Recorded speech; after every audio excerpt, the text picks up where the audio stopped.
In part 4, we discussed the possibility of the M Cave hike area being permanently closed to the public due to the proposed expansion of the Nevada Test and Training Range.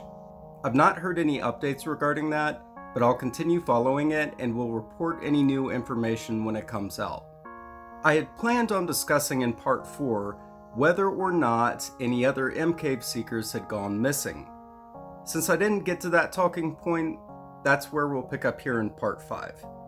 After that, I'd like to cover a few theories relating to the existence of the M Cave. Let's begin.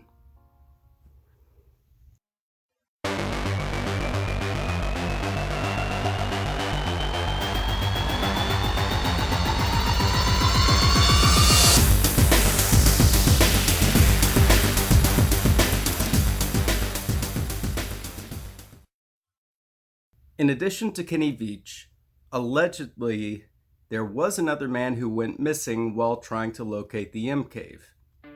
In 2016, a YouTuber who went by the handle Eric the Hiker announced his intention to hike the same path in order to find the mysterious cave.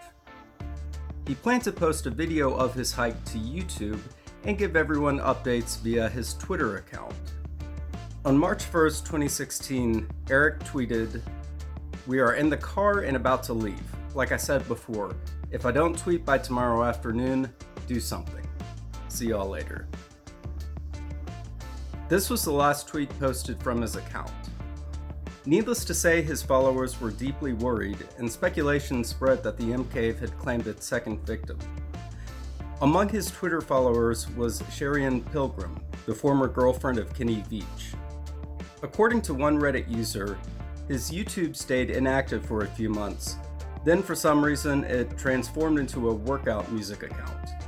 His Twitter account was soon deleted. All trace of Eric was gone. I've been scouring the web for several weeks now, trying to find anything I can about this Eric the Hiker. In addition to his Twitter account having been deleted, it would appear his YouTube account has since been deleted as well.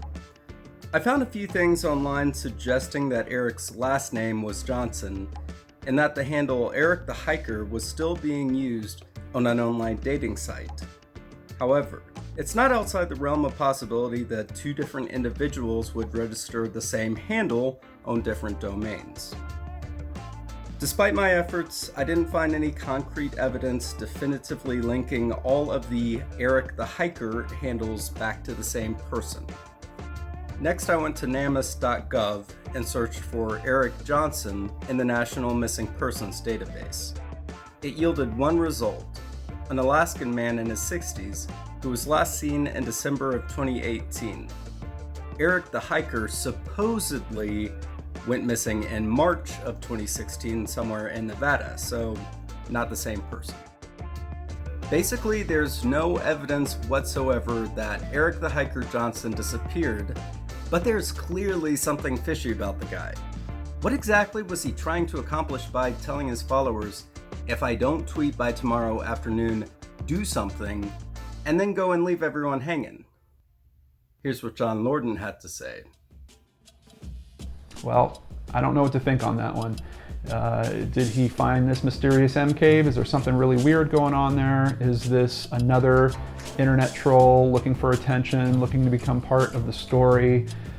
I think I'm leaning more in that direction, but I think it's really not very cool to put someone that has gone through losing somebody into a situation where they feel like they're losing someone else who's trying to retrace their steps. That seemed very impersonal to me, and I don't think that's cool at all. I agree 100%. Now let's transition back to the M Cave itself. Did Kenny make the whole thing up? Honestly, the fact that no one has ever provided any evidence to support Kenny's claim kind of makes you wonder. So did Kenny lie? It may seem like a pretty cut and dry question, either yes or no, yet the answer may not be quite so black and white.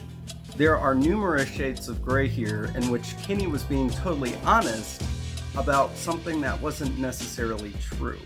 In other words, dishonesty assumes an intentional misrepresentation of the truth.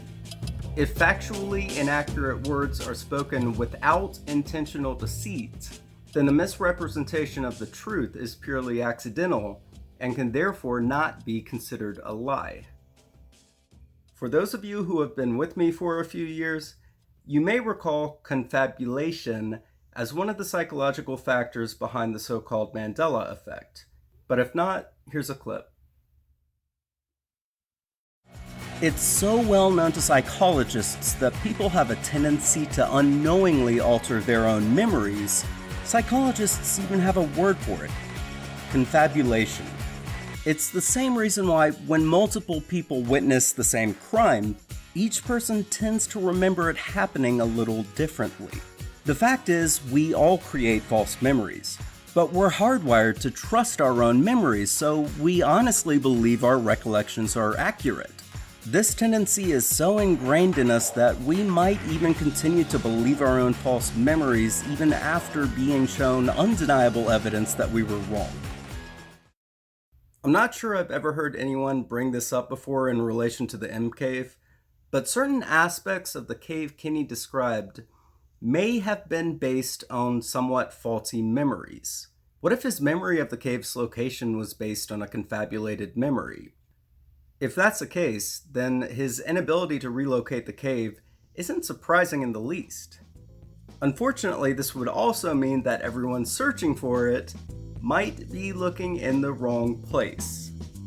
Maybe it does exist, but far away from where he remembered seeing it. Then again, maybe his memory of its shape and dimensions were confabulated, and people who went out looking for it walked right past it without even realizing it. These are only a few examples of possible confabulations. There's simply no way to account for all possible variations to this, or to know which, if any, of his descriptions were based upon faulty memories. In any event, if this were the case, then technically, Kenny's account was honest and can't be called a lie. Now, we know that Kenny made a habit of taking what many would consider a woefully insufficient amount of water with him. According to Captain Obvious, this just might lead to you becoming dehydrated. This alone, but particularly when you take the desert heat into account, can potentially lead to confusion and hallucinations. By his own account, he would often drop substantial amounts of weight when he would go on his endeavors. In such cases where multiple pounds are shed in only a couple days, most of the weight that is lost is water. By his own words, one can build a pretty strong case that he was suffering from dehydration. As such, we have to consider the possibility that his account of the M cave was an honest account of something that may have been a hallucination. Typically, hallucinations refer to things we see that aren't there, but hallucinations aren't necessarily confined to faulty visual stimuli. One can experience auditory hallucinations. Basically, hallucinations can be experienced by all 5 primary senses. The sensation of his body vibrating may have been what's called a tactile hallucination. To further the hallucination hypothesis, it's a well-known fact that infrasound can cause hallucinations as well. I spoke about infrasound a bit in parts 1 and 2, as many have hypothesized that Kenny may have encountered some sort of infrasonic device. But infrasound doesn't necessarily require a device to be produced. It's not uncommon for infrasound to be produced by all kinds of natural phenomena as well. John Lorden had another idea that could potentially account for the peculiar-looking cave, which would also explain why no one has ever found any cave matching Kenny's description. The brilliance of his idea is its simplicity, and it has nothing to do with hallucinations. And something that occurred to me when I was watching the video of the YouTubers Sean Neal going out to look for the cave. There was one point where he was looking at a cave entrance, and it could have almost been an M, except it was missing one leg, and there was a ledge kind of on that side. I'm wondering if it appeared like it was a cave entrance in the shape of an M because of a shadow. And if that's the case, then Kenny would have had to have gone back to that cave entrance at the exact same time of day to possibly make the shadow to complete the M. but it's really impossible for us to know. As far as I could see to date, nobody has found either Kenny or this cave that is shaped like a perfect M. Let's consider another possibility. What if Kenny weren't necessarily lying per se, but maybe just exaggerating a little bit? There's a fine gray line between an outright lie and an exaggeration, but I think we're all prone to doing it sometimes, even if we're not consciously aware of the fact that we're doing it. It's no secret that some people are more prone to exaggerate than others, and I've heard quite a few people bring up their opinion that Kenny struck them as the type of person who may be prone to making things a little bit more colorful than they actually are. I think I see their point, and it seemed plausible enough to me that I felt like I should bring it up. Again, it's kind of in a gray area, and one could certainly argue that any exaggeration, no matter how big or small, is a lie. Which brings me to my next point. What if Kenny's entire account of the M Cave was an outright lie? It's a possibility that needs to be considered. Most who have watched Kenny's M Cave hike video are left with the opinion that he was sincerely describing something unusual that frightened him. Honestly, I happen to share that opinion. If I thought otherwise, then I wouldn't have put as much time and effort into this series as I have. Nor would I have ever developed such a fascination with this mystery. Even so, I hope to have demonstrated in this video that, if Kenny was being honest, there are perfectly natural explanations to account for the high strangeness he described. I want to touch on one other possibility, and this one is kind of out there, so bear with me. What if the M Cave is a transient phenomenon? In other words, what if it's there sometimes and other times is either invisible or not there at all? This is similar to how portals have been described. When it comes to portals, I am just now beginning to warm up to the possibility of their existence. It's a little hard not to after doing some deep digging into the happenings at Skinwalker Ranch, Stardust Ranch, and a few other places. Even so, I'm a little skeptical that this is what's going on with the M Cave. While I won't rule this possibility out entirely, I feel that all other possibilities should be exhausted first. If you've watched all 5 of my videos in this series up to now, do you have a theory about the M Cave's existence that I haven't covered? Let me know in the comment section. Also, be sure to check out John Lordan's channel, Lordan Arts. I know quite a few of you are already subscribers of his, but if you're not, I think you'll really like his work. He covers a lot of true crime cases, along with the occasional fringe type topic, the sort of thing that I tend to favor covering on this channel.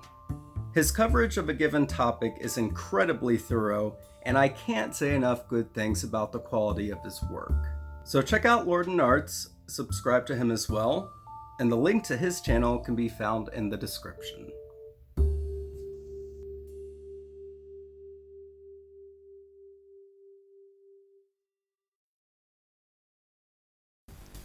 Hey everyone, Drew here from Mad Cat Mysteries, and I hope you enjoyed the video you just watched.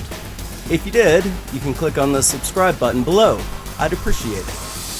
Thanks so much for watching, and we'll see you next time.